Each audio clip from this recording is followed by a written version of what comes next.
Yang lebih kejam dan gilanya lagi adalah ketika Brand memutuskan untuk memotong-motong tubuh Zhang Yingying menjadi beberapa bagian dan kemudian menyimpannya di dalam 3 kantong tempat sampah plastik yang terpisah. Sebelum akhirnya dia memutuskan untuk membuang mayat itu ke tempat pembuangan sampah. Halo guys, welcome back. Terima kasih banyak sudah klik video ini. Seperti biasa, di video kali ini gue akan membawakan satu kasus pembunuhan tragis. Badannya dipotong-potong menjadi kecil-kecil dan dibuang ke tempat pembuangan sampah. Tapi sebelum kita masuk ke ceritanya, pastikan dulu kalau kalian sudah subscribe channel ini. An endowment fund in honor of the U of I scholar. Fox Champagne's Tiffany Homer explains how much money is already in that fund. Tiffany? We didn't even know how to get to Illinois. Yingying Zhang's family has students whenever they're in a time of crisis with their families. Ini adalah kasus pembunuhan yang sangat kejam Zhang Yingying. Tubuh Yingying dipotong dan dibagi menjadi 3 kantong plastik. Kemudian tubuh yang sudah dipotong-potong itu dibuang ke tempat pembuangan sampah. Sampai hari ini jasad Yingying belum juga ditemukan. Yingying Zhang adalah seorang wanita cantik dan cerdas yang lahir pada tanggal 21 Desember 1990 di kota Nanping, Fujian, Tiongkok. Dia adalah seorang pekerja keras yang selalu bermimpi menjadi seorang profesor sejak dia masih kecil. Selain itu, Yingying juga memiliki pacar bernama Xiaolin Hu. Mereka berdua berencana akan menggelar acara pernikahan pada akhir tahun 2017.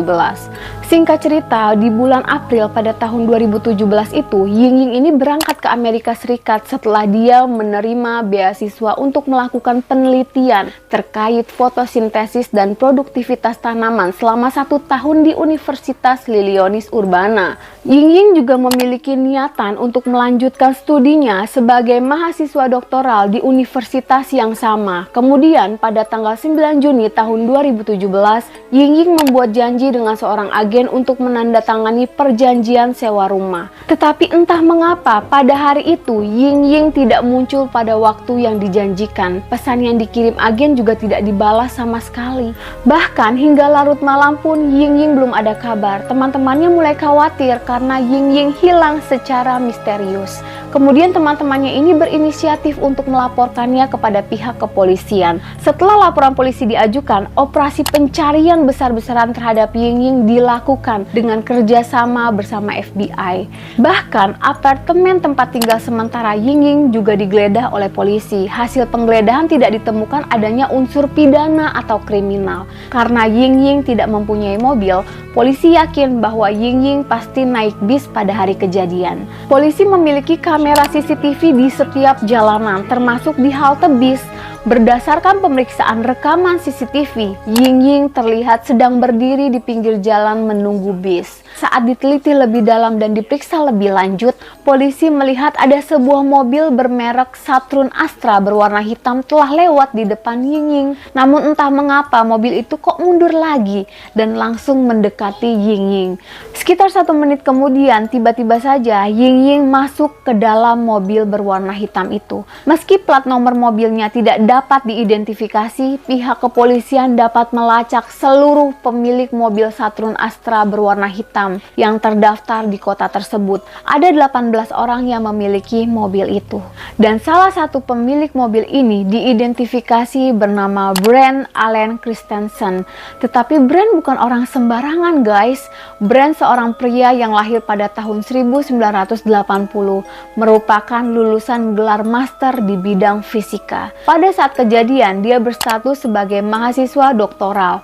Selain itu, Brand tidak memiliki catatan kriminal sama sekali. Brand juga sudah menikah pada tahun 2013 dengan seorang wanita bernama Michelle Zortman. Ketika sedang diinterogasi, polisi bertanya, "Di manakah kamu pada hari kejadian?" Brand mengatakan bahwa dia sedang bermain video game. Setelah bermain game, dia lanjut untuk tidur. Namun, setelah penyelidikan lebih lanjut dan lebih dalam, tiba-tiba saja Brand mengakui bahwa dialah yang memberi tumpangan kepada Ying Ying saat kejadian. Kemudian Brand mengatakan bahwa dia menurunkan Ying Ying di suatu tempat setelah Ying Ying meminta untuk diturunkan. Setelah pengakuannya itu, polisi langsung menyita laptop dan telepon milik Brand untuk keperluan penyelidikan. Untuk mendapatkan banyak bukti, polisi meminta bantuan kepada pacar Brand yang bernama Tara Bullis untuk merekam semua percakapan Brand secara diam-diam. Tara pun menyetujuinya karena dia yakin Brand tidak bersalah. Kemudian pada tanggal 29 Juni tahun 2017, Brand dan Tara menghadiri sebuah upacara peringatan atas meninggalnya Zhang Yingying. Tapi ada hal yang tidak terduga. Brand mengatakan kepada Tara tentang pembunuhan yang dia lakukan kepada Ying Ying. Brand juga mengatakan bahwa Ying Ying merupakan korban pembunuhan ke-13-nya. Namun tidak ada bukti kuat yang membuktikan adanya 12 pembunuhan seperti yang dikatakan oleh si Brand ini. Kemudian Brand langsung ditangkap pada tanggal 30 Juni tahun 2017 karena penculikan dan pembunuhan. Ada bukti yang menguatkan bahwa Brand Allen Christensen adalah pembunuhnya karena darah dan DNA Ying Ying ditemukan di dalam rumah Brand. Entah apa yang terjadi kepada Zhang Yingying di hari kejadian itu, tetapi Brand mengatakan kalau dialah yang memperkosa Ying Ying di kamar tidurnya. Setelah diperkosa, Ying Ying langsung diseret ke dalam kamar mandi.